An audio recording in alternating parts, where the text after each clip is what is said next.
¿Tienen alguna duda de las primeras preguntas? ¿Algo que me quieren preguntar? ¿Han empezado a resolver el cuestionario que no hayan entendido nada? ¿Algo? ¿Tengan alguna duda? Espera, profe, que se busca. ¿Cómo? Espere, profe, que se estoy buscando, que lo tenía anotado. Bueno, dale. Profe, ¿puede ser que en la bibliografía, el libro ese de Witten, está caído el link? No sé de dónde lo podría descargar. Ay, no lo sabía. ¿Y el Chan está? Chang sí, ese sí. Bueno, pregúntale a la profe, no le comentaron a la profe de práctico, porque esos links me los pasó ella, así que la verdad no sé.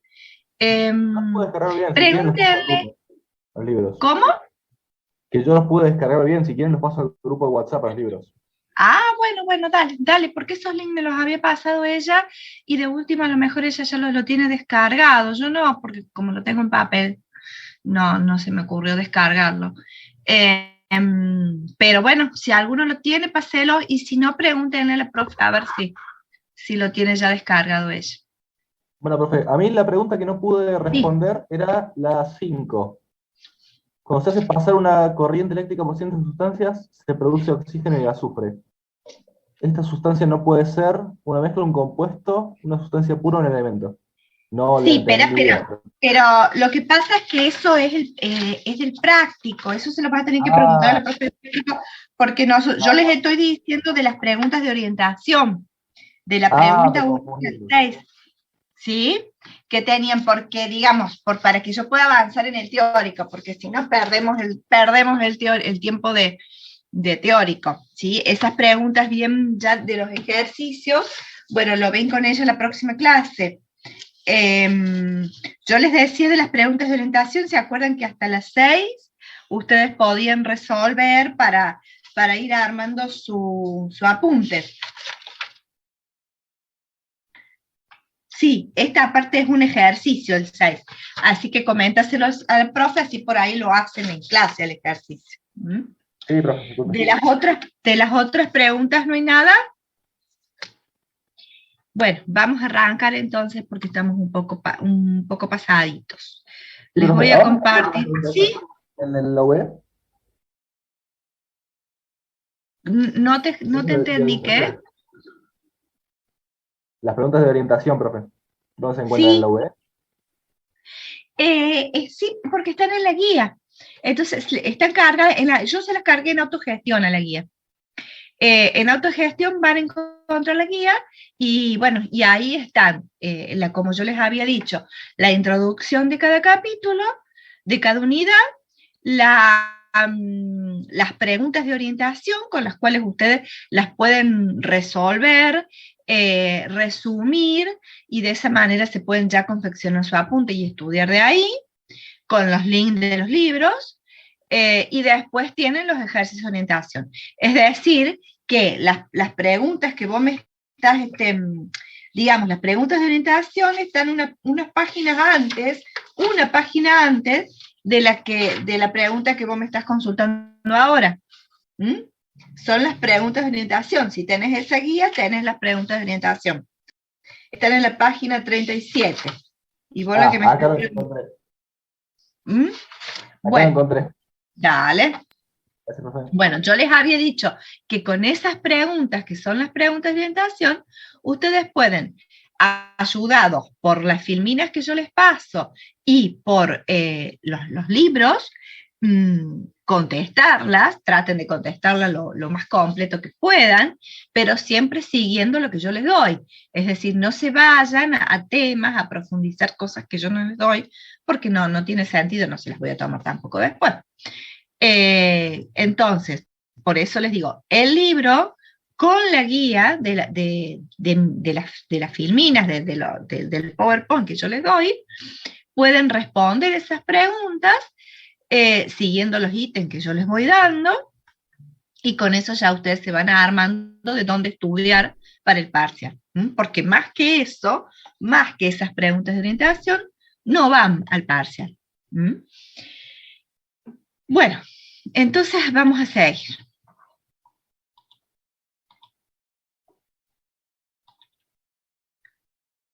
A ver, acá estamos.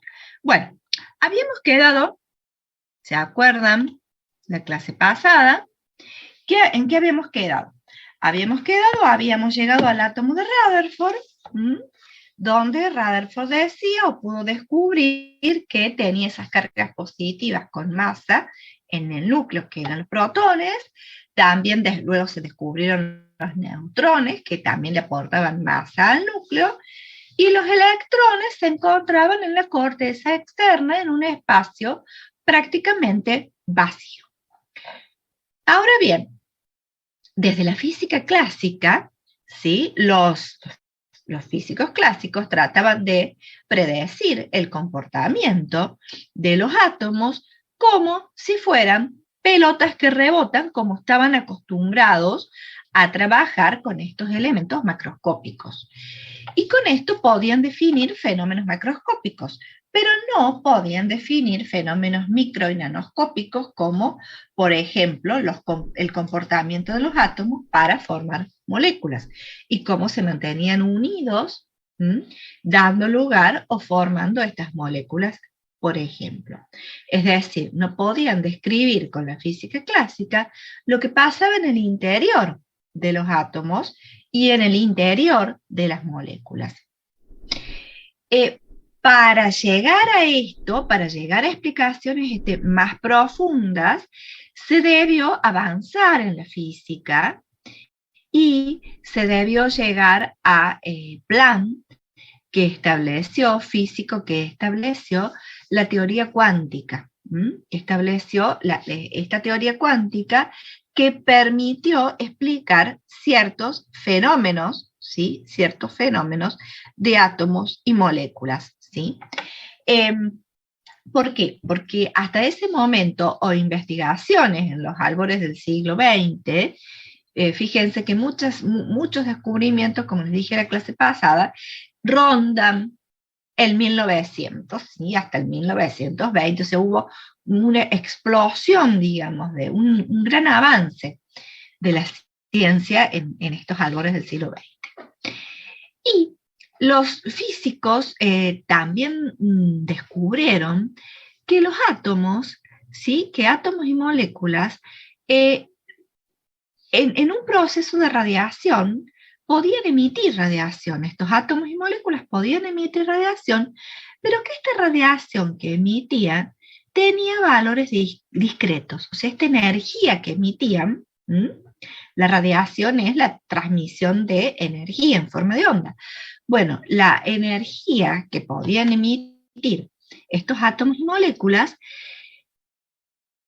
tenía un valor discreto. Es decir, en un proceso de emisión de átomos y moléculas no se podía emitir cualquier cantidad de energía, sino que se emitía un valor de energía que estaba relacionado con la frecuencia de esa radiación y eran valores discretos. Eran valores discretos, no era cualquier valor de energía. Esto recién, y desde la física clásica, esto no se podía explicar. ¿Por qué? Porque los físicos clásicos decían que en un proceso de emisión de energía, se podía emitir cualquier cantidad de energía, una cantidad continua de energía, ¿sí? Y no determinadas cantidades de energía. Bueno, esto recién se pudo explicar con la teoría cuántica de Planck. Ahora bien, para explicar la teoría cuántica de Planck, para conocer la teoría cuántica de Planck, van a ver que vamos a hablar mucho de procesos de emisión de energía, procesos de emisión de radiación electromagnética. Entonces, primero tenemos que hacer un pequeño repaso a lo que es la radiación electromagnética, que ustedes la deben haber visto en física o la deben estar viendo en física. La recordamos rápidamente. ¿Qué es una emisión? ¿Qué es una onda? Una onda es una perturbación vibracional por la que se transmite energía. Es decir, en un proceso de emisión se transmite energía. esa energía se transmite a través de estas ondas electromagnéticas que tienen ciertas propiedades, ¿sí? Estas propiedades son, por ejemplo, la longitud de onda, la amplitud y la frecuencia. La longitud de onda, la distancia entre puntos idénticos, y la frecuencia, el número de ondas que pasan por un punto en un segundo. Es muy importante que ustedes sepan y puedan razonar la correspondencia entre longitud de onda y frecuencia, porque es muy importante, y muy importante para los procesos de emisión energéticos. Tienen que siempre saber que la longitud de onda es inversamente proporcional a la frecuencia, o que la frecuencia es inversamente proporcional a la longitud de onda.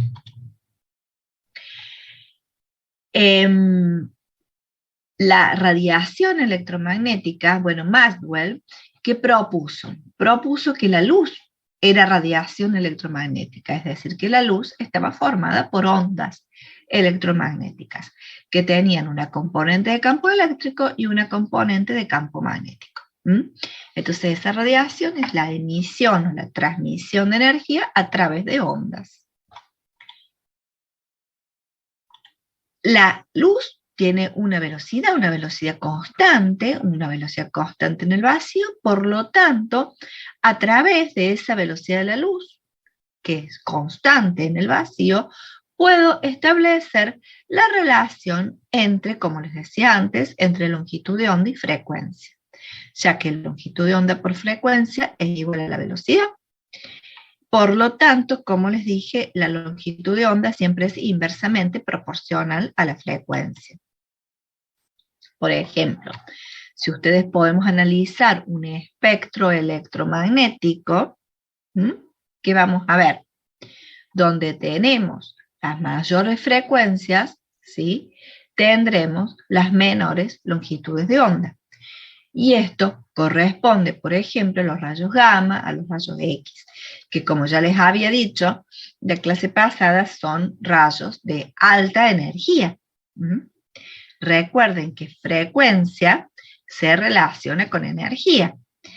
Dijimos que en estos momentos, en estos descubrimientos, los físicos que descubrieron que en esta emisión la energía, la cantidad de energía, dependía de la frecuencia de esa radiación. Es decir, la energía es directamente proporcional a la frecuencia. Entonces, cuando yo tengo radiación de más frecuencia, tengo radiación de más energía. Y menor longitud de onda.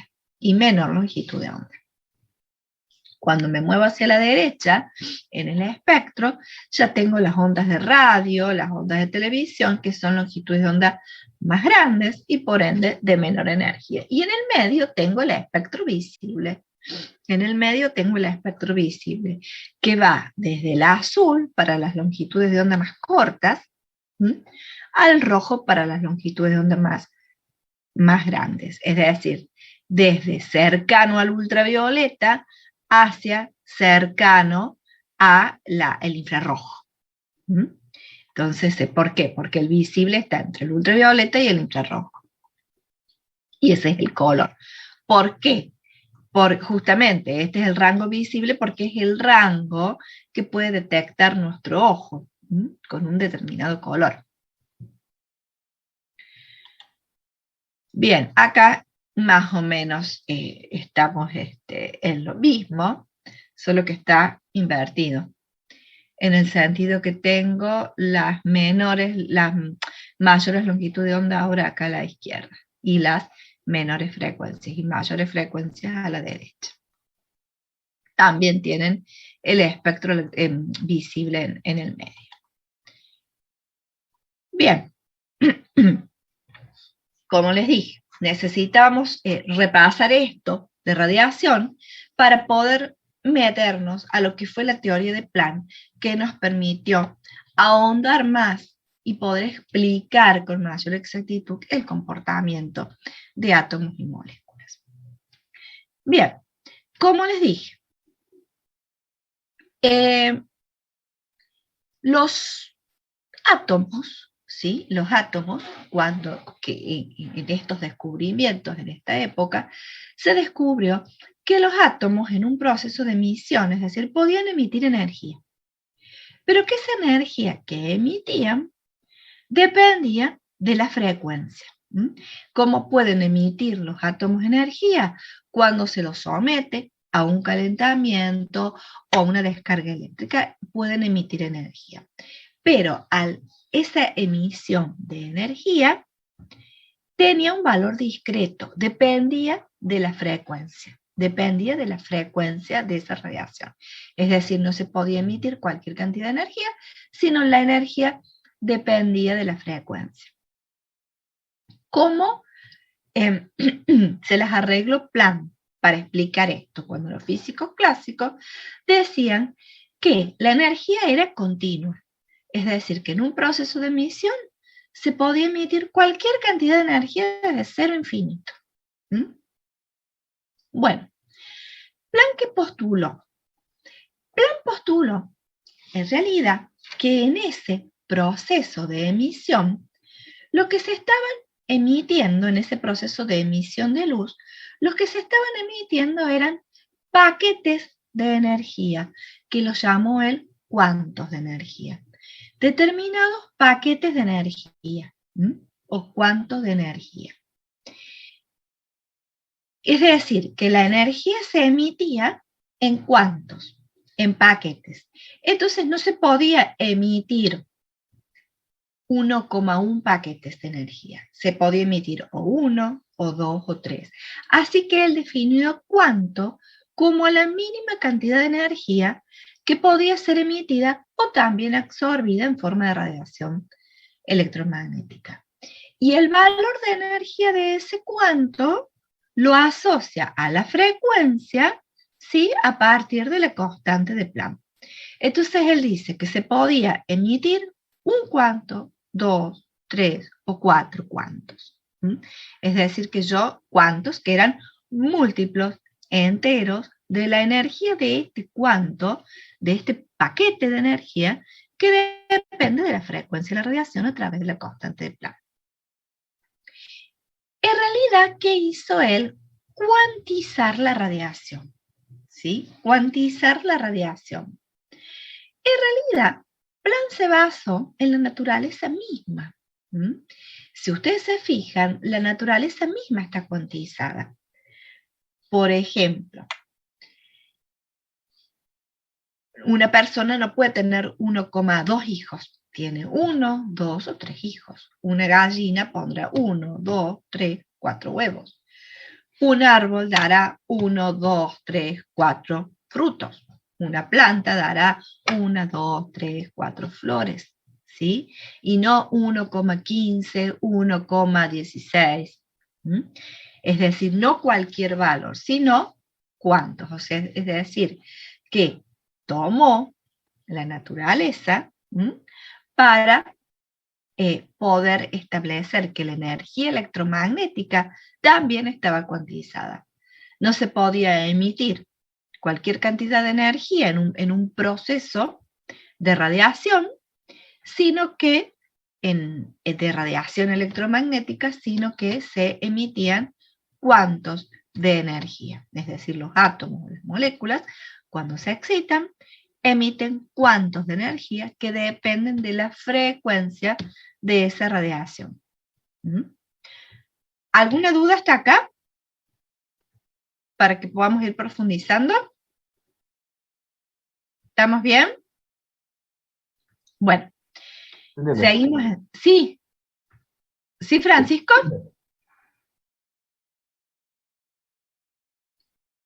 Bueno, me pareció que...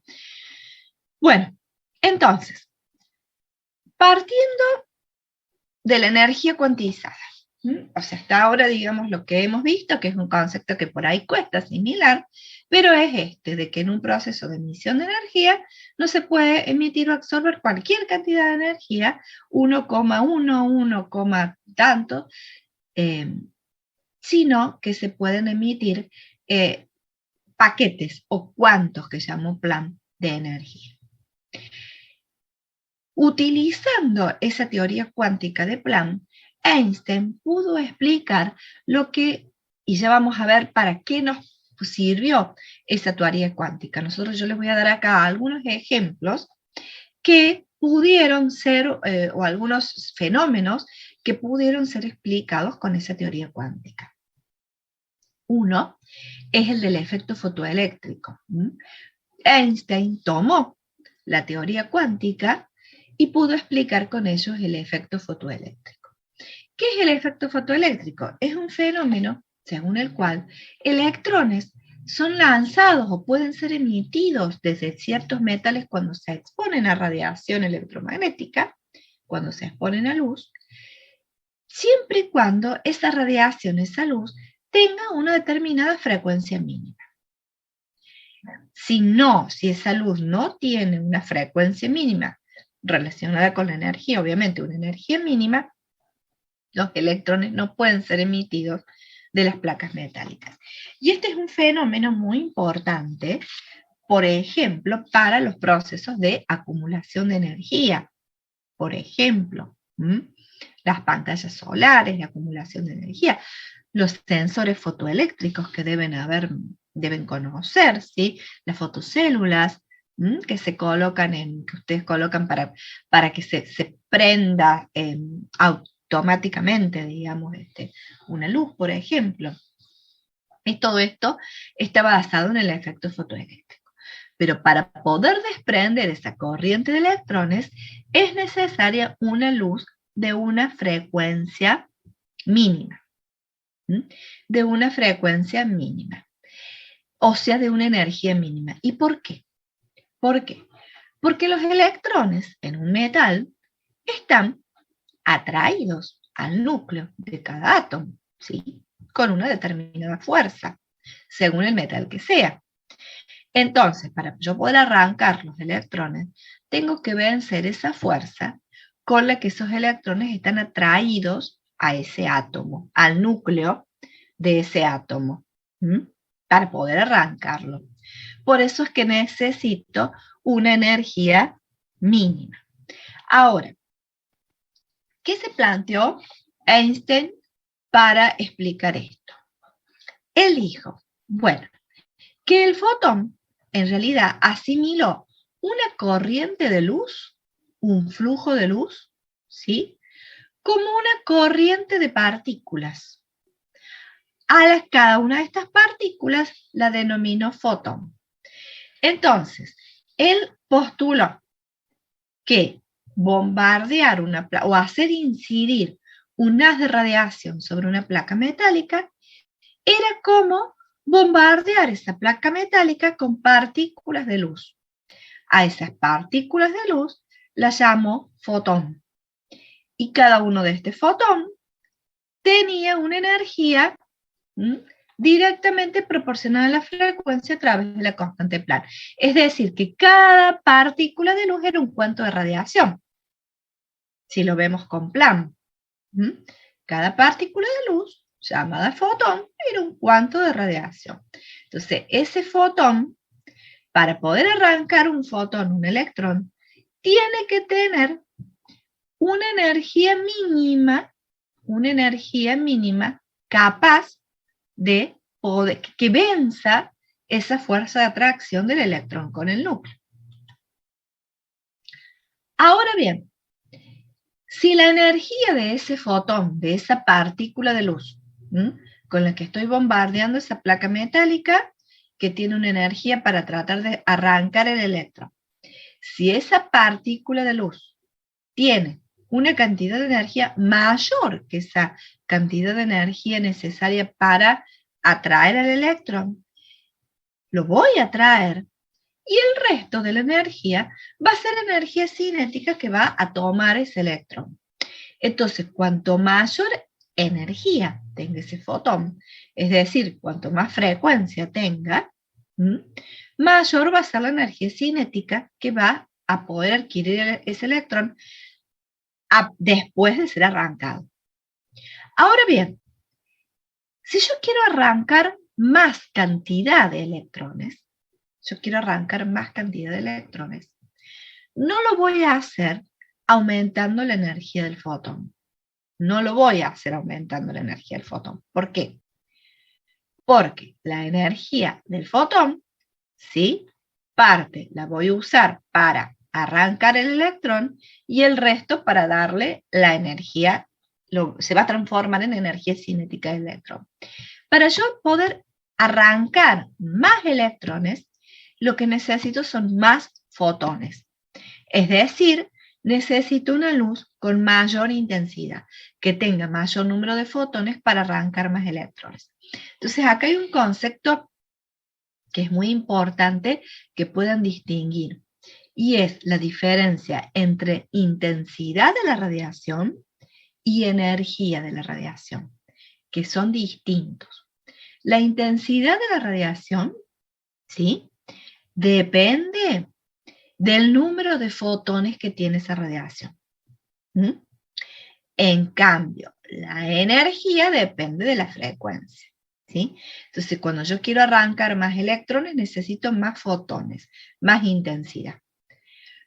Cuando le quiero dar más energía a ese electrón, necesito un fotón de más energía. Ahora bien, si Einstein propuso que la luz tiene una naturaleza de partícula, porque dijo que la luz estaba compuesta por partículas de luz, a las que llamó fotones, es decir, un haz de radiación estaba formado por partículas de luz. Esto se contrapone con la teoría de Maxwell. La teoría de Maxwell, que les acabo de explicar hace un minuto, que dice que la radiación electromagnética es, que la luz es radiación electromagnética y está compuesta por una onda electromagnética, es decir, con un vector campo eléctrico y un vector campo magnético. Entonces, ¿en qué quedamos? ¿Es partícula o es onda? Bueno, lo que propuso Einstein fue una naturaleza dual de la luz. Una naturaleza de partícula y una naturaleza de onda. Y esta naturaleza dual de la luz se extiende luego a toda la materia. Es decir, que la materia en sí tiene una naturaleza dual. Es decir, que se puede comportar para explicar determinados experimentos como onda o como partícula. Ahora bien, donde es posible observar la naturaleza dual es justamente en las partículas subatómicas y subatómicas, es decir, yo en un experimento no voy a poder observar o no voy a poder explicar a lo mejor la naturaleza ondulatoria a lo mejor de un ladrillo, ¿sí? Pero sí puedo explicar la naturaleza ondulatoria del electrón, por ejemplo. Pero, independientemente de eso, Einstein estableció la naturaleza dual de la materia, como onda o como partícula. En determinados experimentos podemos explicarlos utilizando la naturaleza de onda y en otros la naturaleza de partícula. Para ejemplificar un poquito más el efecto fotoeléctrico, fíjense, la energía del fotón, o sea, tiene que incidir un fotón. Si no tiene energía, no puede extraer de esa placa. Supónganse que esta placa es el potasio. El potasio, para poder extraer un electrón, necesito 2 electronvolts. Si tengo un fotón de 1,77, no voy a extraer nada. Si tengo un fotón de 2,25, voy a extraer el electrón y va a adquirir una determinada energía cinética. Si tengo un fotón de más energía, también lo voy a extraer el electrón y va a adquirir más cantidad de energía cinética que con el fotón anterior. Fíjense, si yo hago incidir 2 fotones, desprendo 2 electrones. Cuando desprendo electrones, hago circular corriente eléctrica y por eso ven cómo se mueve la aguja entre estas 2 placas. Si tengo fotones de energía insuficiente, no voy a desprender los electrones, no van a circular electrones en este sistema. Y si tengo más fotones, en vez de 2, 4, voy a poder desprender 4 electrones, ¿sí? Va a circular más cantidad de corriente, van a circular más electrones por este sistema. ¿Mm?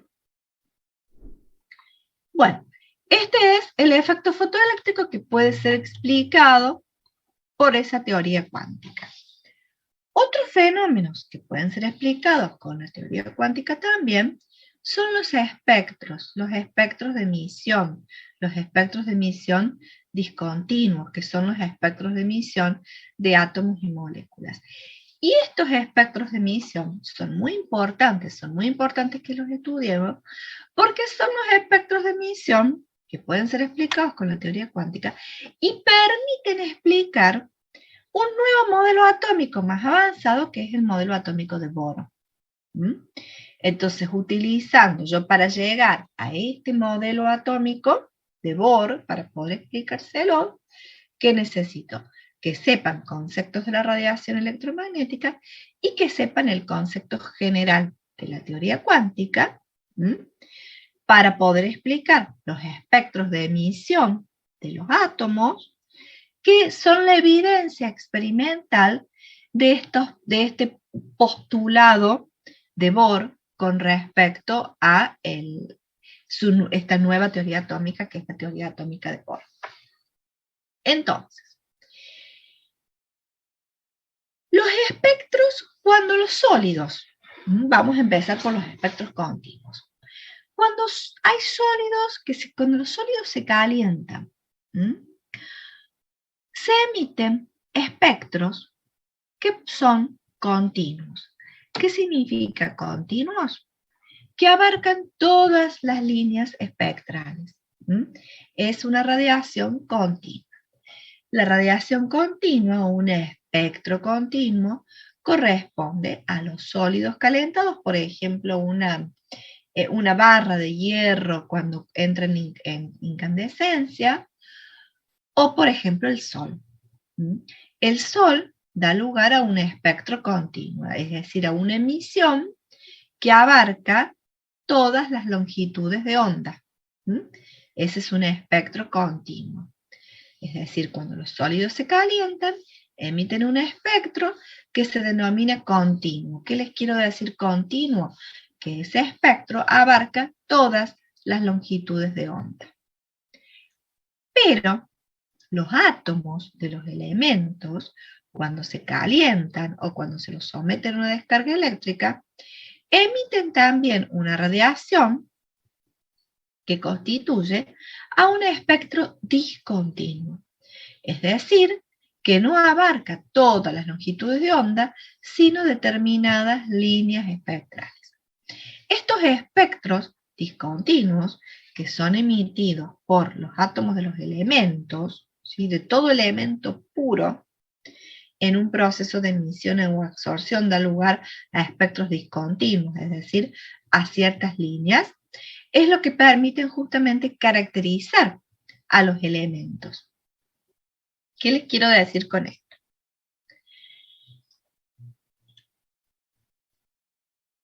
Que cuando estos elementos puros se les suministra energía, ya sea una descarga eléctrica o un calentamiento, emiten radiación, pero de determinadas longitudes de onda, que son los que yo les digo espectros discontinuos, ¿sí? Porque no abarca todo el espectro, sino determinadas longitudes de onda. Si esa radiación la disperso en un prisma, voy a ver, y luego lo hacemos incidir sobre una placa fotográfica, voy a ver una serie de líneas, una serie de rayas, que es lo que se denomina el espectro de emisión de líneas. Y el negativo de eso es el espectro de absorción, que son líneas. Bien,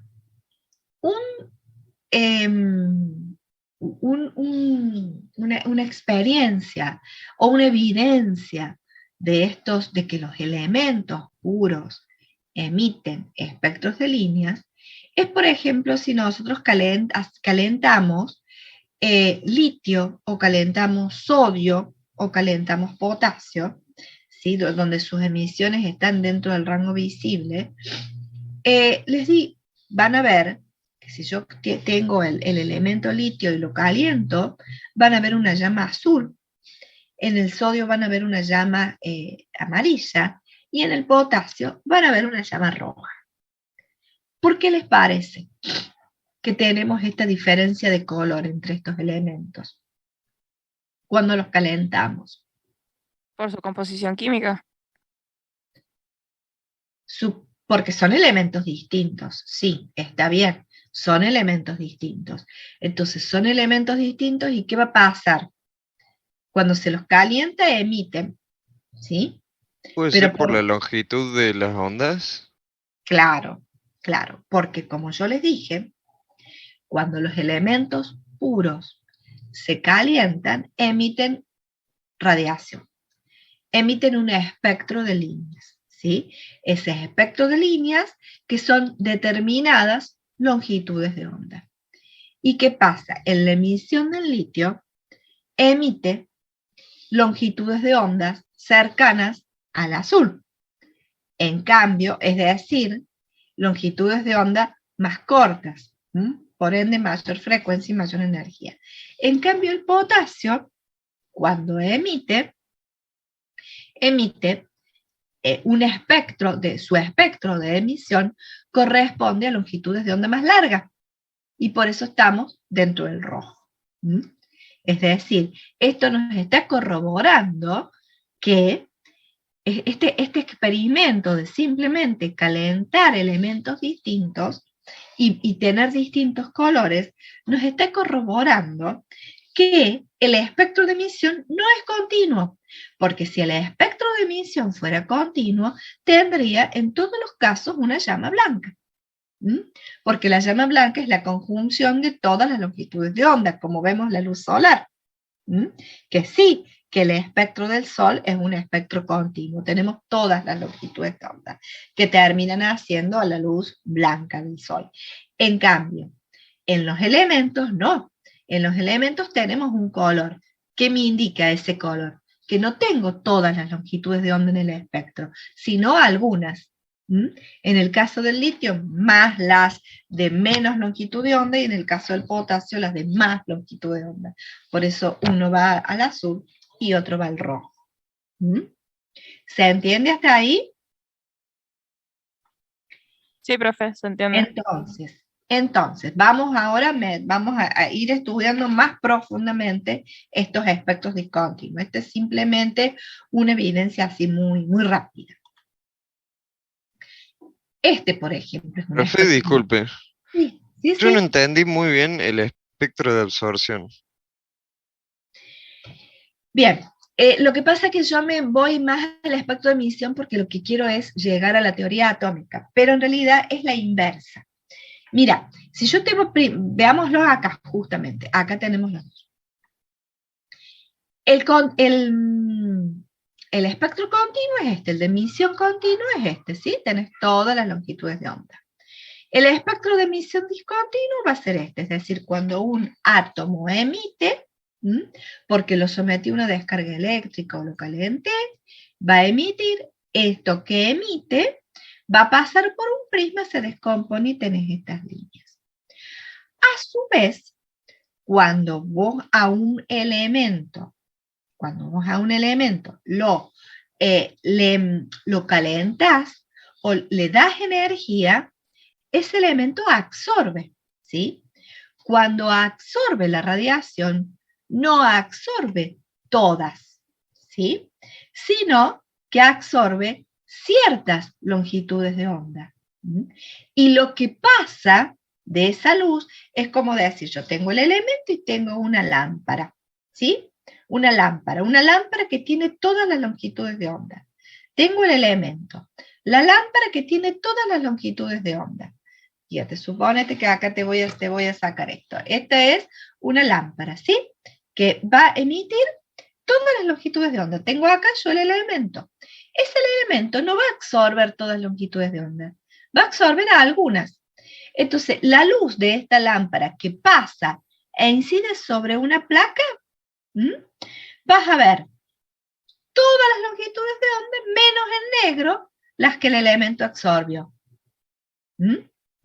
menos en negro las que el elemento absorbió.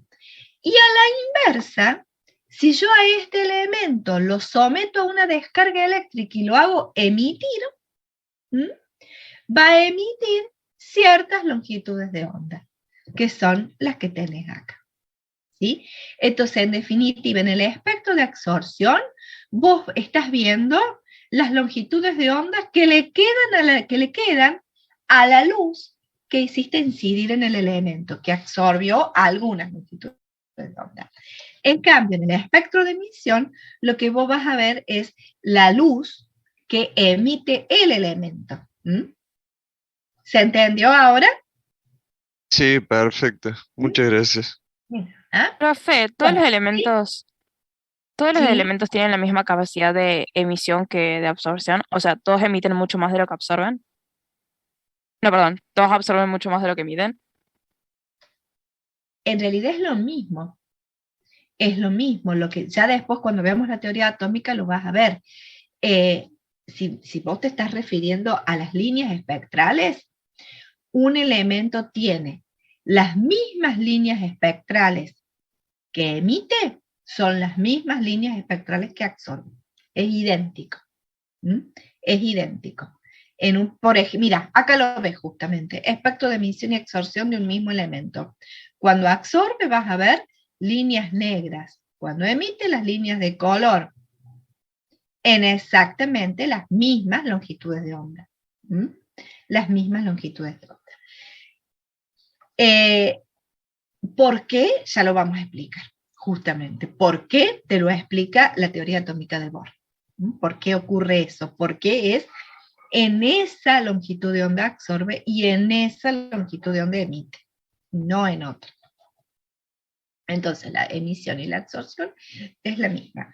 Y un espectro para un elemento, su espectro de emisión y su espectro de absorción son característicos de ese elemento, constituyen la huella digital de ese elemento. Como nosotros no tenemos dos personas la misma huella digital, y eso nos caracteriza, lo mismo ocurre con los elementos, de manera tal que existen equipos que miden los espectros de emisión o de absorción, y esos equipos nos permiten determinar, si yo tengo un elemento desconocido, nos permiten determinar de qué elemento se trata. Muchas veces, si ven documentales de investigaciones de crímenes, de delitos, y etcétera, etcétera, van a ver que toman muestras del lugar, por decirles un ejemplo, ¿no? Del hecho del crimen, se van tomando muestras. Bueno, esas muestras se pasan por estos equipos, que son los equipos, los que se denominan equipos de absorción atómica, absorción con plasma acoplado, de emisión atómica, etcétera, que lo que hacen es medir los espectros de los elementos y luego los cotejan con patrones, porque los patrones de todos los elementos ya están tabulados. Entonces podemos saber qué elementos tiene una muestra que se tomó de un lugar o de otro. Por eso, digamos, esta huella digital sirve para identificar elementos cuando no sabemos qué elementos que tenemos en una muestra. Bueno, y acá está justamente lo que les explicaba recién. El espectro de emisión, tengo un tubo con hidrógeno, lo someto a una descarga eléctrica, entonces lo hago emitir. Cuando emite, esa luz pasa por un prisma que la descompone en las líneas espectrales correspondientes que inciden sobre esta placa, que es esta. En el caso de absorción, es distinto. En el caso de absorción, justamente, le hago incidir esa luz blanca, la luz solar, le hago incidir luz blanca. Pasa por la muestra de hidrógeno, ¿sí? De manera que se absorben esas líneas espectrales y la luz sigue su camino y se descompone.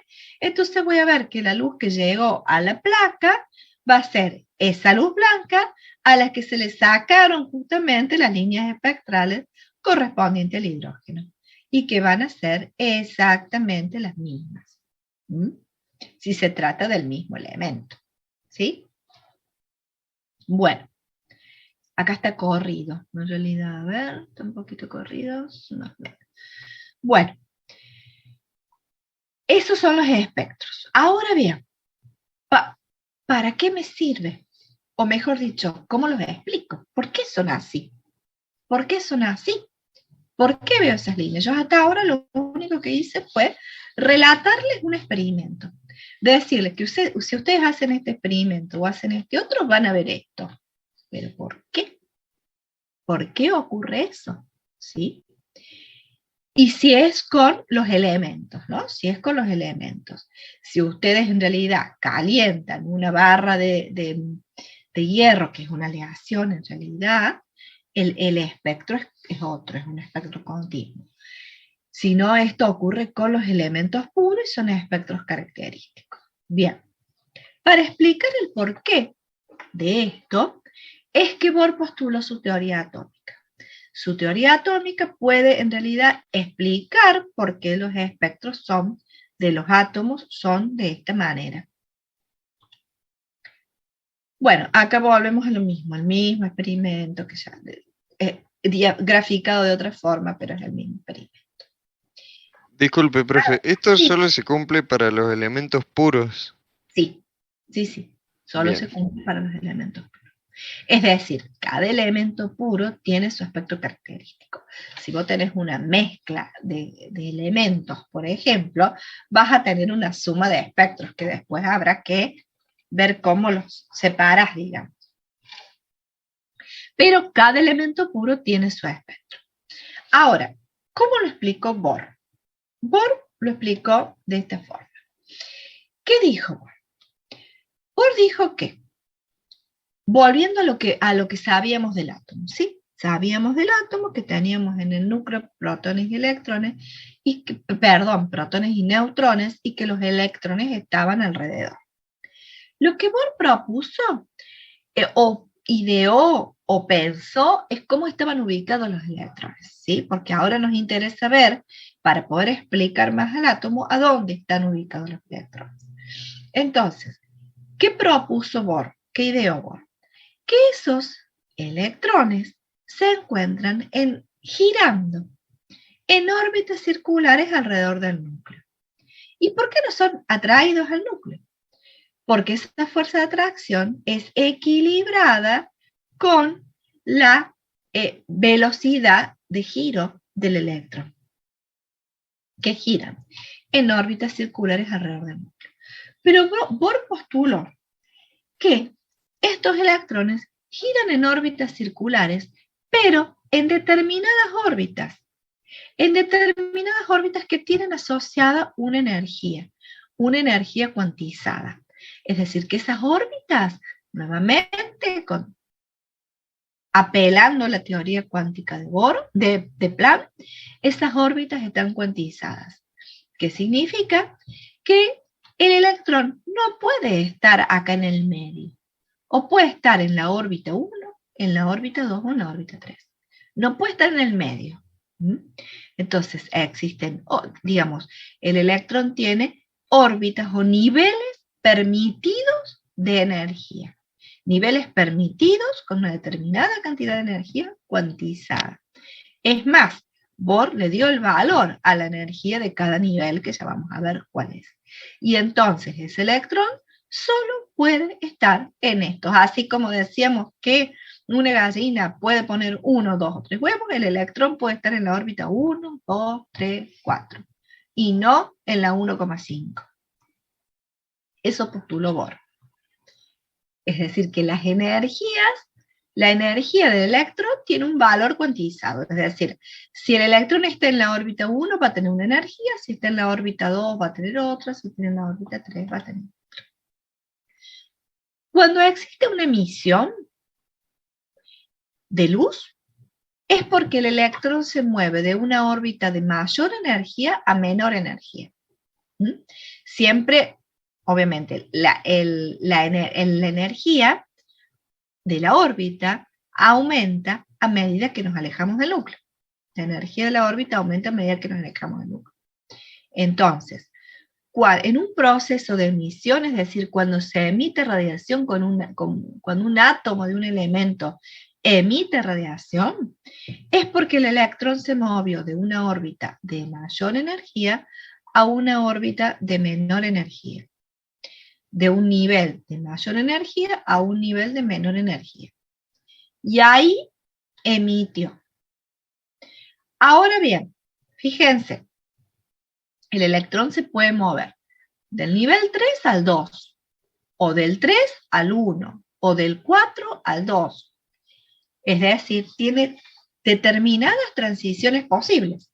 No se puede mover del 3 y quedarse acá en el medio. No. Hay determinadas transiciones posibles. Cada una de estas transiciones tiene una emisión determinada. ¿Sí? Cada una de estas posibilidades de transición va a emitir un fotón de una determinada energía. Y esa energía va a ser la diferencia de energía entre los dos niveles. Es decir, este electrón salta del nivel 3 al nivel 2. Cuando salta, emite radiación. Emite un fotón, que llamó Einstein fotón. Emite un cuanto de radiación. Emite un fotón. ¿Qué energía va a tener ese fotón? Va a tener una energía igual a la diferencia de energía entre estos dos estados. O sea, va a tener una frecuencia ese fotón, que va a depender de la energía, la diferencia de energía entre estos dos estados. Con lo cual, ese fotón va a corresponder a una línea espectral. Y a una sola línea espectral. De una frecuencia que depende de la diferencia de energía. ¿Sí? Entonces, si esto es hidrógeno, una transición de esta corresponde a una de esas líneas que vimos en el espectro de emisión. Otra transición, por ejemplo, del 2 al 1, va a corresponder a otra de las líneas que vimos. Otra transición del 4 al 2 va a corresponder a otra línea. Y eso me permite explicar el espectro de emisión. Cada línea corresponde a una transición entre dos niveles. Del electrón excitado hacia un nivel menor de energía. Como yo les dije, Bohr expresó el valor de energía para cada nivel. ¿Y qué dice? A un nivel mayor, esto va a ser más chico, ¿sí? Es decir, a un nivel mayor, esto va a ser menos negativo. Menos negativo, ¿qué significa? Más energía. Cuando n es infinito, hablamos de un electrón que ya está despegado del núcleo, con energía cero. Cuando esto es menor, este valor es mayor, es decir, es más negativo. Más negativo, ¿qué significa? Que estamos en un estado de menor energía. Más negativo, estamos en un estado de menor energía. Entonces, el nivel 1 es el estado justamente de menor energía, es el que se denomina estado basal. Los niveles mayores a 1 son los llamados estados excitados, o sea, estados de mayor energía. Siempre hablando del átomo de Bohr, que tiene un solo electrón. Hasta ahora estamos analizando esto, digamos, tenemos que comenzar desde lo más simple. El átomo de Bohr, siempre cuando los físicos, los científicos, tratan de explicar el comportamiento del átomo, generalmente o siempre, se utilizó el hidrógeno, que es el átomo más simple. Y de ahí tratar de extender esa teoría a los átomos complejos. O sea, hasta ahora estamos viendo el átomo de Bohr para el hidrógeno. Entonces, tenemos que cada uno de estos niveles tiene una energía. Cuando el electrón, cuando el electrón se va a mover de un estado de mayor energía a un estado de menor energía, emite un fotón. Ese fotón tiene una energía que corresponde a la diferencia de energía entre esos estados. Esa energía, por supuesto, corresponde a una determinada frecuencia, a una determinada longitud de onda, que es una de las líneas del espectro de emisión de este elemento. Ahora, una pregunta que me podrían hacer, a lo mejor algunos se lo está preguntando, y me van a decir, ¿por qué un electrón se podría encontrar en el nivel 4 o en el nivel 3, o en el nivel 5, si en realidad un electrón se debería encontrar en el estado energético más estable, que es en el nivel 1. Recuerden que yo les dije que el nivel 1 es el estado fundamental o basal, y los otros niveles son niveles excitados. Bueno, el electrón se encuentra en esos niveles excitados justamente cuando está excitado. Justamente cuando, como vimos anteriormente, en el otro dibujito, ¿sí? Cuando yo acá tengo hidrógeno, lo someto a una descarga eléctrica, hay los electrones de los distintos átomos de hidrógeno van a pasar a estados excitados. Van a pasar a estados excitados. Esa descarga eléctrica, ¿sí? Lo someto a energía, le estoy entregando energía a través de una descarga eléctrica. Voy a hacer, imagínense que acá puedo tener 1.000.000 de átomos, o miles de átomos, ¿sí? Los electrones de esos átomos se excitan, pasan a niveles excitados, ¿sí? De haber estado en reposo, relajados en el nivel 1, algunos van a pasar al nivel 2, otros al 3, otros al 4, otros al 5, aleatoriamente. Y luego van a intentar volver, porque por un principio de acción-reacción, cuando nosotros tiramos una pelota que rebota, trata de volver a donde estaba. Bueno, los electrones lo mismo. Fíjense, asemejémoslo con la física clásica. Yo tiro una pelota contra la pared y rebota, trata de volver a donde estaba. ¿Por qué fue hacia la pared? Porque yo le di energía a la pelota. Fue contra la pared y rebota porque trata de volver a donde estaba. Los electrones de los átomos lo mismo. Los someto a una descarga eléctrica, es como si los impulsara hacia arriba, ¿sí?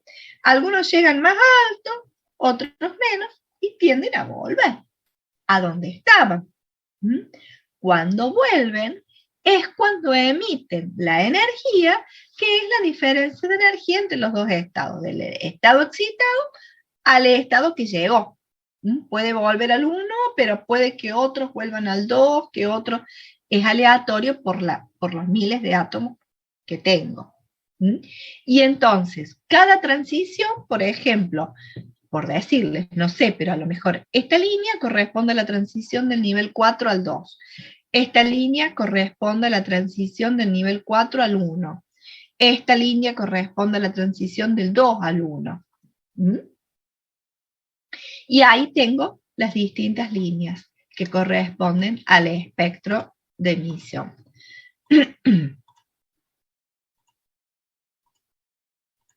A ver, si volvemos acá, bueno, esto es lo mismo que ya vimos.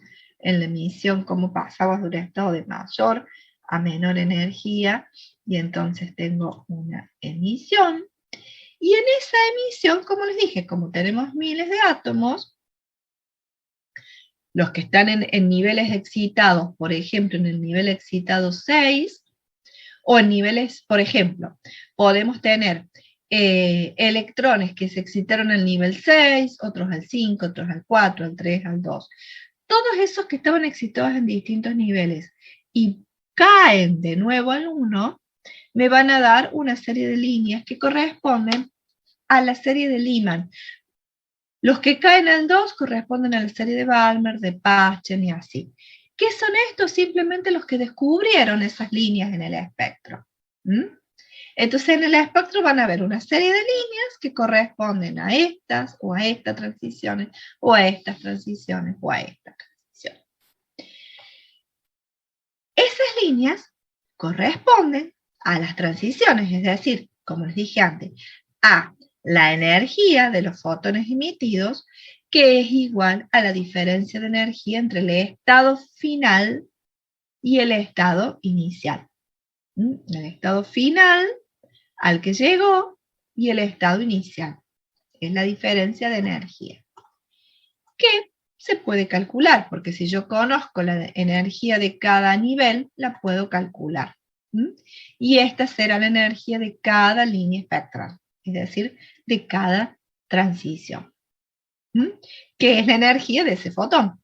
Por eso esa energía me va a determinar o está relacionada con la frecuencia de ese fotón emitido, con la longitud de onda de esa línea. Bueno, acá tenemos los distintos, ¿sí? Las distintas transiciones. ¿Entendido hasta acá? Es decir, cómo Bohr con su teoría atómica pudo decir que estos electrones se encuentran en órbitas fijas, girando en órbitas fijas, y cuando se mueven es cuando emiten.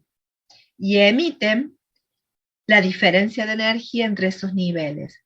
Esa diferencia de energía es la que me da la energía de ese fotón emitido, que es la que me da la frecuencia o la longitud de onda de la línea. ¿Estamos hasta aquí? Se entiende, profe. ¿Se entiende? Bueno, párenme cuando no entiendan, porque ¿Puedo la verdad repetir que... todo esto? ¿Cómo? ¿Puedes repetir toda esta filmina? ¿Qué les dije? Les dije que estas líneas espectrales, estas son las, estoy tratando de ver desde dónde arranca la filmina, pues.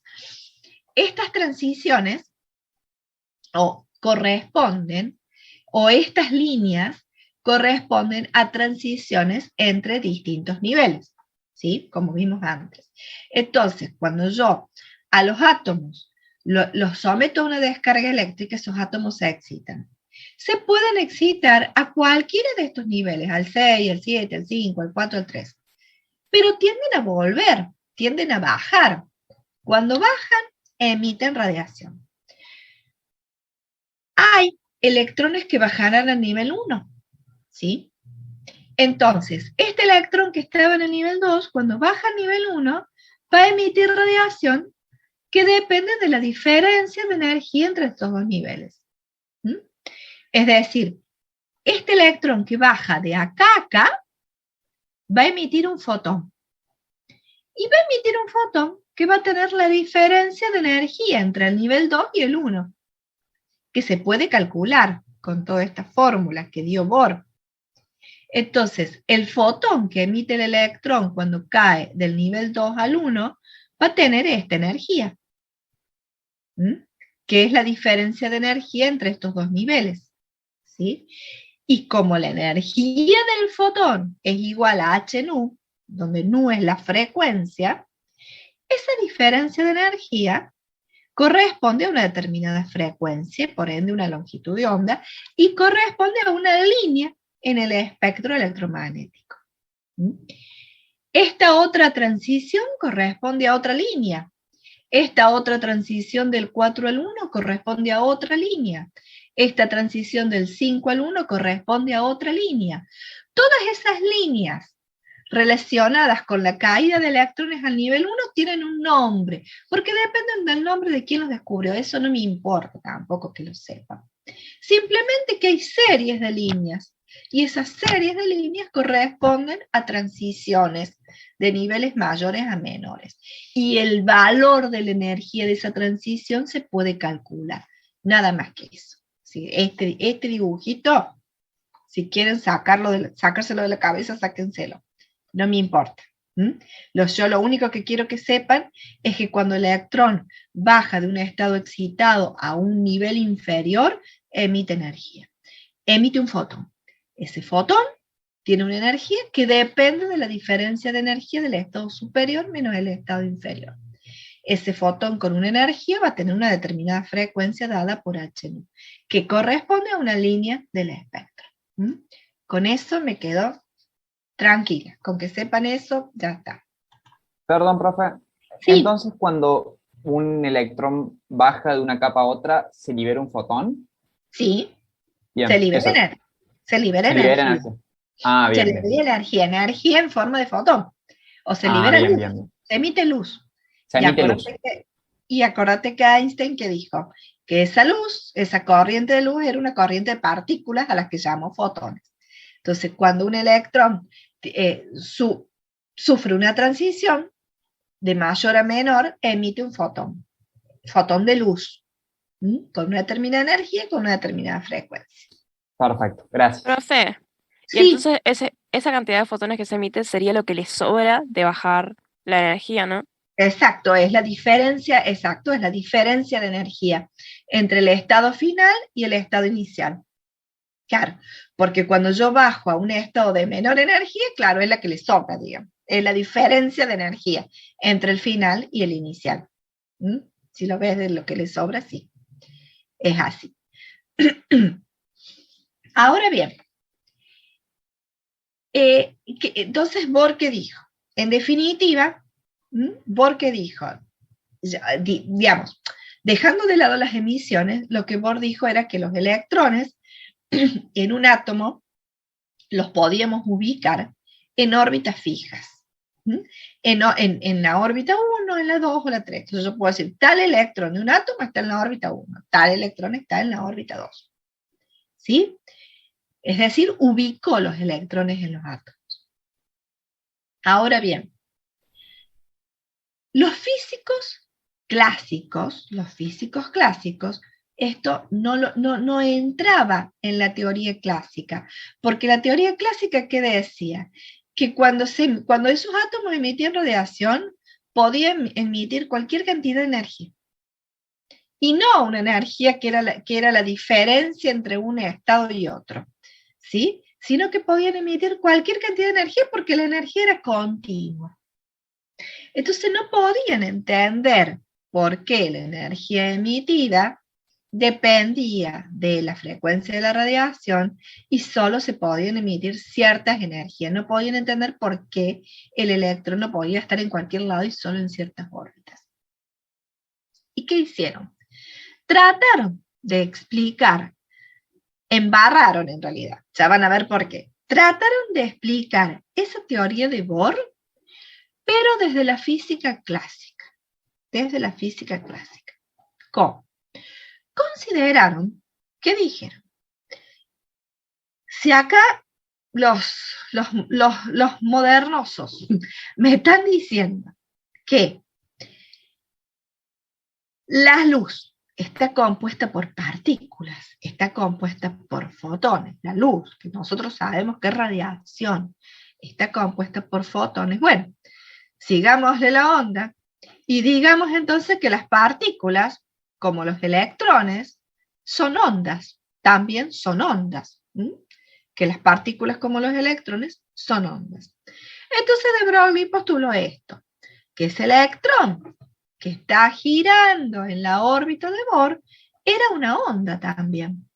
Y trataron de explicar lo que decía Bohr como si el electrón fuera una onda estacionaria. ¿Qué significa una onda estacionaria? Una onda que no avanza. Por ejemplo, una onda estacionaria es cuando ustedes pulsan la cuerda de una guitarra, vieron que ondula así, pero la cuerda no avanza, sino que está ondulando vibrando en la misma posición. Esa es una onda estacionaria. Bueno, ellos dijeron de que el electrón era una onda estacionaria. Entonces, dijeron que esa onda que era el electrón,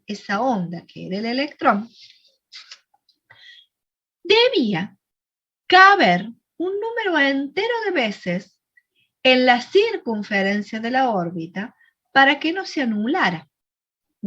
Debía caber un número entero en la circunferencia de la onda, como acá, como en la figura de arriba, porque si no ocurría esto, la onda se anulaba el electrón. Entonces, con esto que dijeron, que la longitud de esa circunferencia debía ser un número entero de veces la longitud de onda. Y así pudieron explicar por qué el electrón podía estar en ciertas órbitas. Es decir, en aquellas órbitas que tuvieran una longitud tal que fuera un número entero de veces la longitud de onda de esa onda que era el electrón. De esa onda que era el electrón. Hasta ahora, bueno, está bien, lo explicaron desde la teoría clásica, pero introdujeron que el electrón era una onda. Y entonces introdujeron un problema. ¿Por qué? Porque si o sea, se fue avanzando en la ciencia, pero a lo vez de irse avanzando, también van surgiendo cada vez nuevas preguntas. Uno avanza un poco, como pasa muchas veces, se avanza un paso y se retrocede 10, después se vuelve a avanzar y así. Eso ocurre siempre en la ciencia, solo que estos avances a lo mejor demoraban 10 años, al principio, como ustedes vieron, 50 años, después 10 años, después 3 años, y ahora a lo mejor eso ocurre en minutos. Pero ocurre también.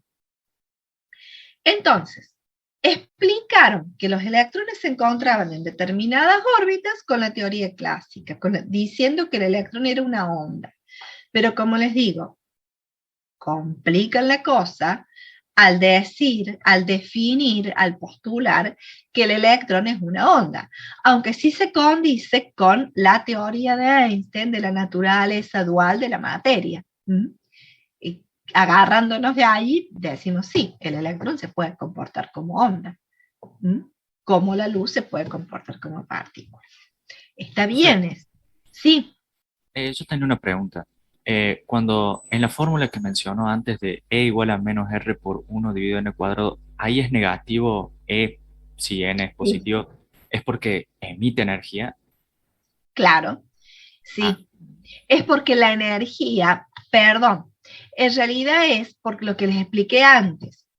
El valor es negativo, o sea, el valor de energía de cada nivel, es por definición la energía de cada estado. ¿Por qué es negativa? ¿Por qué es negativa? ¿Por qué? Porque cuando n es más pequeño, este valor es más negativo. ¿Qué significa más negativo? Significa menos energía. Es decir, que el electrón que está más cerca del núcleo tiene menos energía. Por eso es más negativo. No sé si se entiende, por eso es más negativo. Sí, sí. El electrón que está más lejos del núcleo es menos negativo, porque tiene más energía. ¿Está bien? Sí, gracias, profe. Y entonces de ahí te sale el signo. Sí, pero te quedará así negativo cuando es un proceso de emisión y positivo cuando es un proceso de absorción. Bueno, siguiendo esto, entonces de Broglie, entonces ahora nos llevó a que el electrón era una onda, pero nos introduce un problema. Y el problema es que si el electrón es una onda, es imposible conocer el momento y la posición al mismo tiempo. Ese es el problema que introdujo. En realidad, si decimos que es una onda, no podemos conocer exactamente un punto en esa circunferencia en donde está el electrón, porque no podemos conocer al mismo tiempo la posición y el momento si es que es una onda. Lo que hizo Heisenberg es, en una ecuación, escribir ese problema, nada más que eso, no lo resolvió el problema. Que lo que hizo Heisenberg es establecer que la incertidumbre en la posición por la incertidumbre en el momento tiene un determinado valor. Es decir, cuando nos acercamos a conocerlo, tenemos menos error en la posición, tenemos más error en el momento y a la inversa. Dado el momento por masa por velocidad. Dado el momento indicando, digamos, masa por velocidad. Es decir, que en el momento tendríamos la naturaleza corpuscular, digamos. Pero simplemente eso, no digamos, Heisenberg en una ecuación tradujo el problema, que surge de considerar ahora que el electrón es una onda. Y recién fue Schrödinger que postuló un nuevo modelo atómico, un modelo que avanza con respecto a Bohr, pero para postular su modelo utiliza complejas ecuaciones de la mecánica cuántica, que no la vamos a postular a ver porque, bueno, en nuestras carreras de ingeniería, no vemos mecánica cuántica, entonces no tenemos posibilidad de postular esas ecuaciones de Schrödinger, que créanme que son suficientemente complejas, pero lo que hizo Schrödinger es establecer un nuevo modelo atómico que se basa en una ecuación de la mecánica cuántica, en donde en esa ecuación describe el comportamiento de onda a través de una función de onda y describe el comportamiento corpuscular a través de la masa. Es decir, en esa ecuación introduce que el electrón es una onda e introduce que el electrón es una partícula. Abarca el comportamiento como onda y el comportamiento como partícula. Al abarcar el comportamiento como onda, describe una función de onda.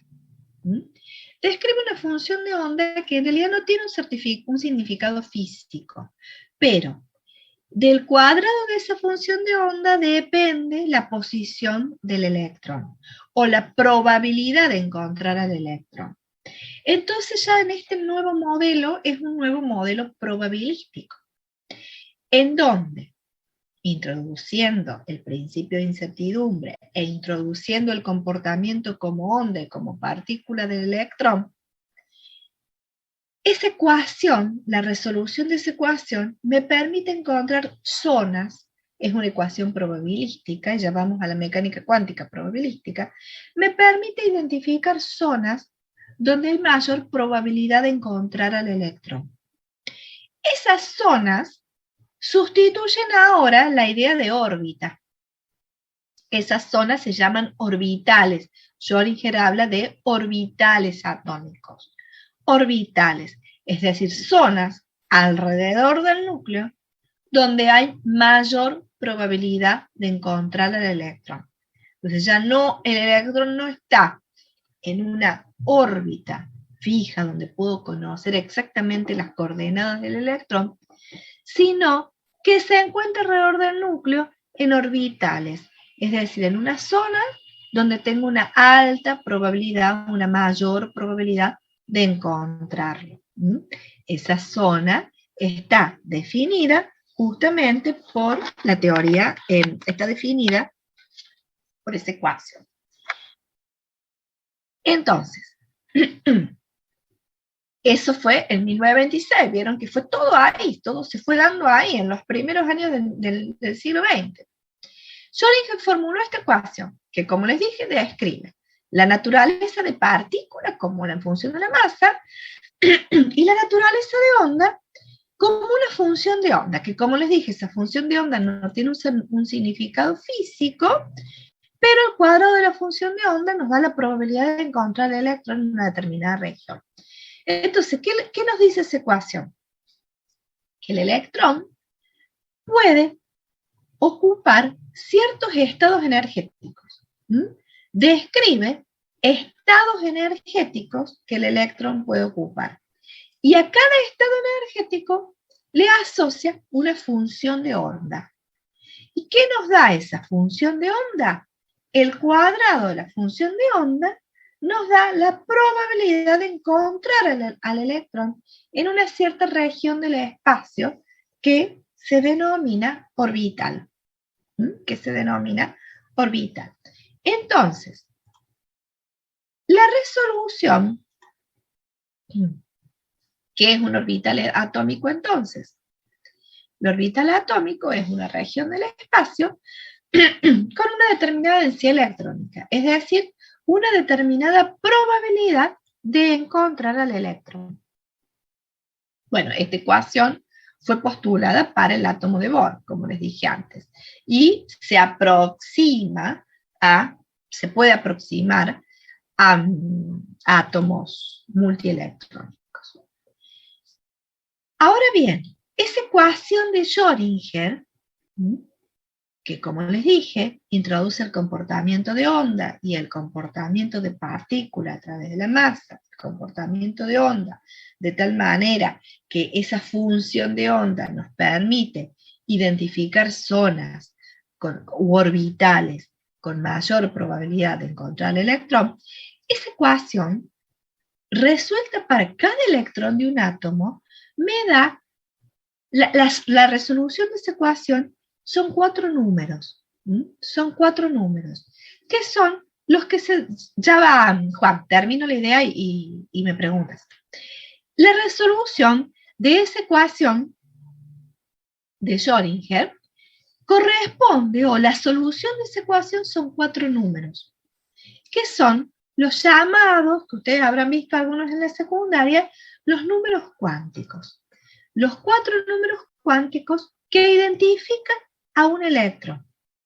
Que esos 4 números cuánticos, que son la solución de la ecuación de Schrödinger para cada electrón, me van a estar diciendo que este electrón tiene una altísima probabilidad de encontrarse en esta región, en este orbital, Ese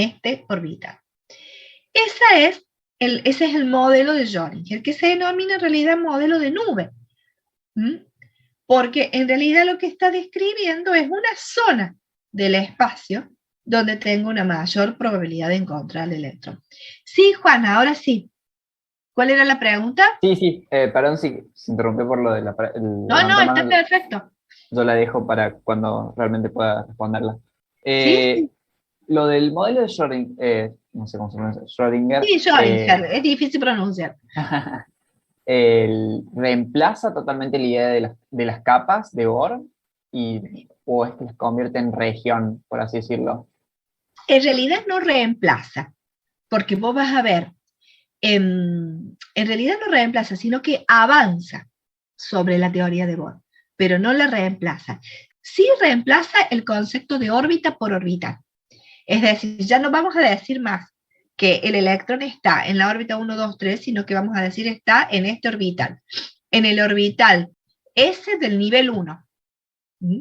Entonces, en definitiva, la sigue usando al modelo de Bohr, pero mejorado. ¿Sí? Porque Ahora ahora es como una región. Claro, ahora ¿qué nos va a decir? Y ya lo vamos a ver cuando veamos los números cuánticos. Me va a decir que este electrón está en el orbital S del nivel 1. O este otro electrón está en el orbital P del nivel 2. ¿Sí? Habla de una región donde tengo mayor probabilidad de encontrar el electrón. Claro, pero no sabemos pero sigo con el concepto de niveles de energía. ¿Sí? Sigo con el concepto de niveles de energía. Pero yo ya no voy a poder decir el electrón está acá, como dice Bohr. Sino ahora que tengo una alta probabilidad de tenerlo en esta región, por ejemplo. Entonces no podemos decir con certeza que está en un orbital u otro.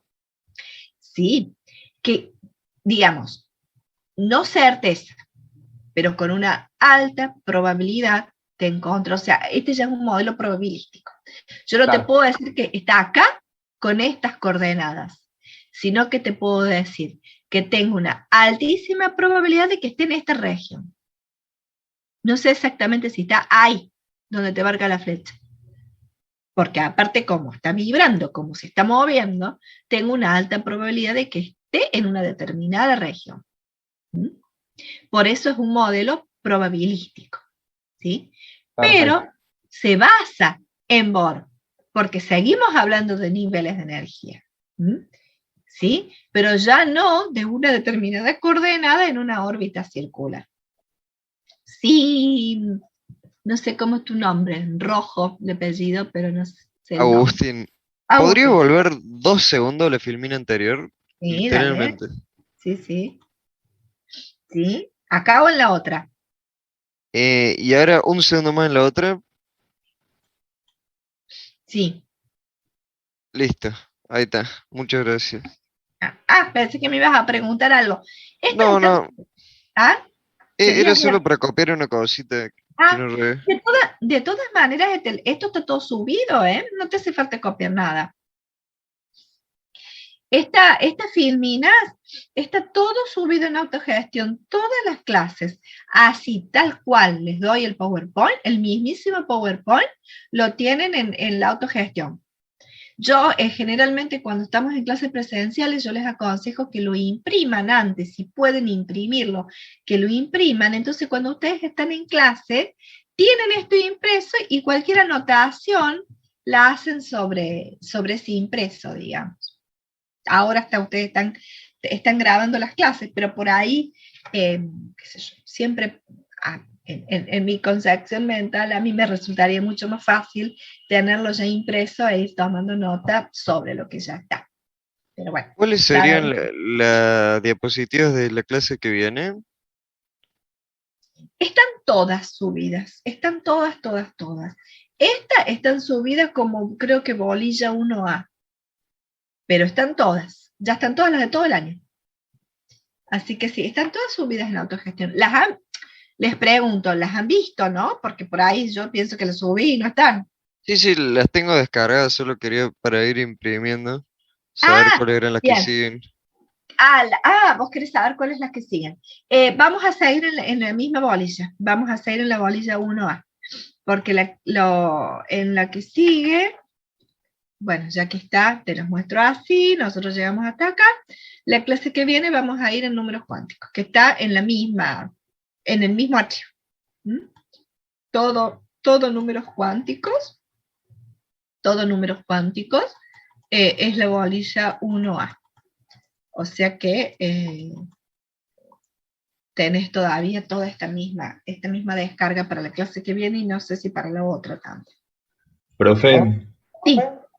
por ahí a lo, Sí, me voy a... perdón, Sí, creo que por ahí a lo mejor se perdió alguna de las diapositivas, porque está bolilla 1A, 1B, 2A, 2B y a partir de ahí pasamos a bolilla 7. Si bien hay un par de documentos al medio que no dicen qué bolillas son, ¿no quizás hagan está falta el después. 3, el 4? No con ese nombre, capaz, está gases líquidos, sólidos, pero no sé si serán las Sí, bolillas. sí, sí. Bueno, pero yo les voy a ir diciendo, por ejemplo, Bueno, después de la 3 viene, capaz que dice gases y no está el número.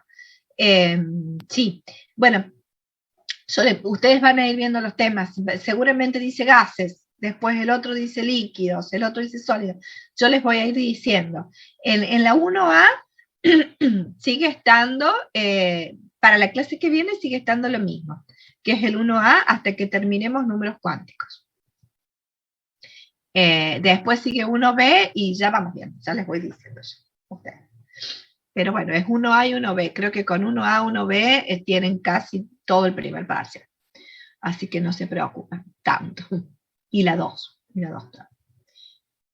Bueno, estamos hasta acá. Bueno, y acá en esta filmina lo que podemos ver es la evolución. ¿Mm? Simplemente desde ver que considera el átomo como una simple pelotita de ping-pong, hasta considerar esta carga positiva con los electrones insertos, para luego decir que en realidad la carga positiva estaba en el núcleo y por afuera los electrones, para Bohr que estableció las órbitas, y hasta Schrödinger que establece ese modelo probabilístico que reemplaza el concepto de órbita por órbita. Esa es más o menos la evolución de lo que es la teoría atómica.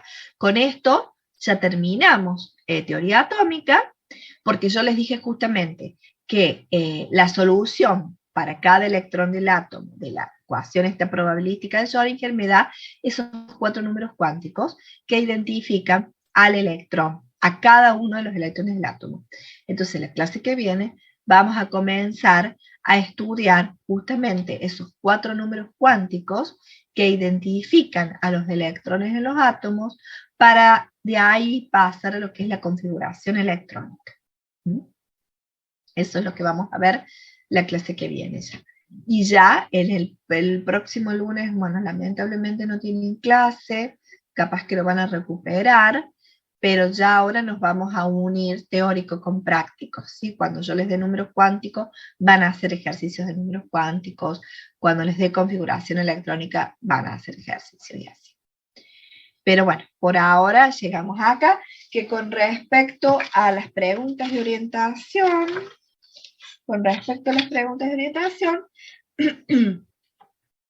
van a poder resolver ahora hasta la 12. A ver, sí, hasta la 12, porque después a partir de ahí ya son más números cuánticos. Sí, hasta la 12 ya pueden resolver.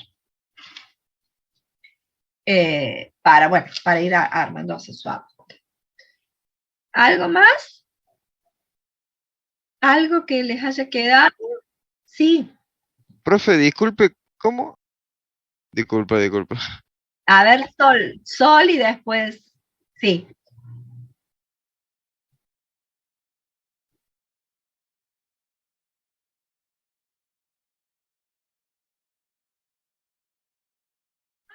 No hay clase el jueves que viene.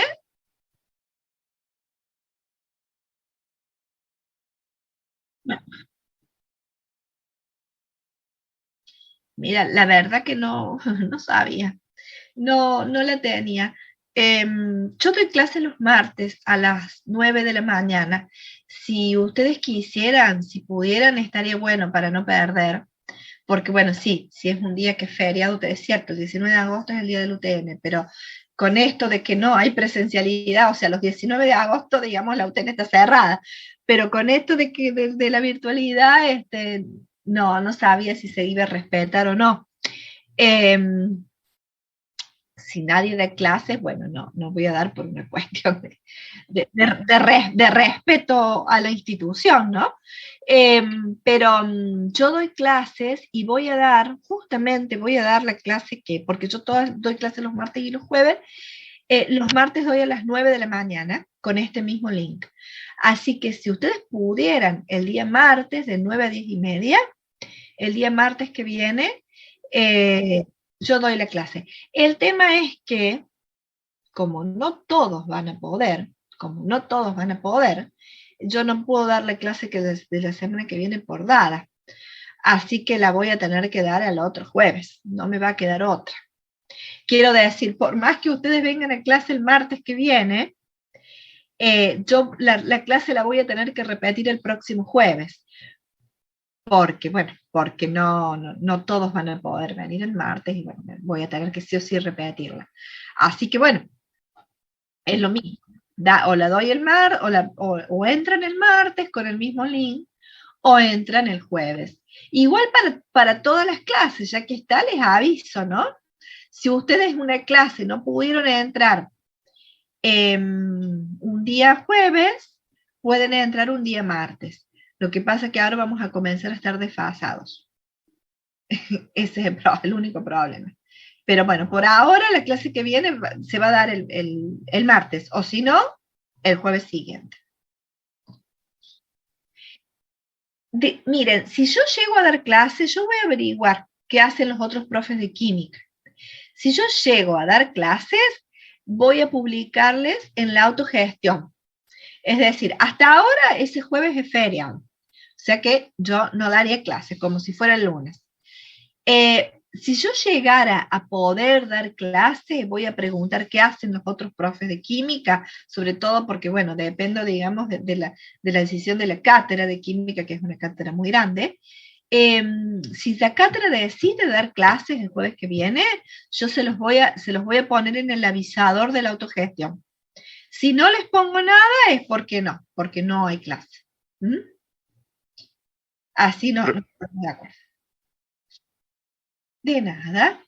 ¿Algo más Profe, ahora? disculpe, ¿qué Sí. temas había dicho que íbamos a ver la clase que viene? Números cuánticos. Listo. Números cuánticos. La clase que viene vamos a ver. Espérate. La clase que viene vamos a ver desde la filmina 45 a toda, a la 64. La clase que viene deberíamos terminar con esto. A ver, no sé. No sé si vamos a terminar. Pero bueno, la clase que en 2 clases más tenemos que terminar con todas estas filmas. ¿Algo más? Bueno, profe, nos ¿Nada vemos. más? Nos vemos entonces, o el jueves que viene Vamos. o el otro, yo les aviso. ¿Mm? Bueno, profe, No. que vaya muy bien. Chao, profe, nos vemos. Nos vemos, Chao, profe. profe, buen fin de semana. Buen fin de Buen fin de Profe, semana. fin de semana. Nos vemos. Buen fin de semana. Nos vemos. Chao, chao. Igualmente.